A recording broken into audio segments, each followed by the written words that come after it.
น้องប្រជាជនជឿកម្មករកសិករបញ្ញាជនជាយុវជនព្រះសម័យនឹងនារីជាពួយអណ្ដែតរសាយលើមេឃាប្រែក្លាយជាទងក្រហមបដិវត្តជាមក្រហមចៅប្រានៅលើប្រតាពីជាមដែលប៉ូលីរំដងប្រជាជនជាកម្មករកសិករបញ្ញាជនជាយុវជនព្រះសម័យនឹងនារីជាពួយអណ្ដែតរសាយលើមេឃាប្រែក្លាយជាទងក្រហមបដិវត្តទងក្រហ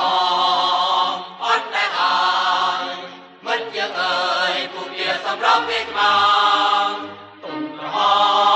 មអត់ដែលហើយកំហឹងមានស្បាយមកមករកយុសង្គ្រាមទងក្រហមអត់ដែលហើយកំពុងឡាយจากប្រព័ន្ធប្រទេសគេយកកំទេឲ្យអស់ពីកម្ពុជាពួកព្រាសម្រាប់លោកជ័យជុំញ៉ា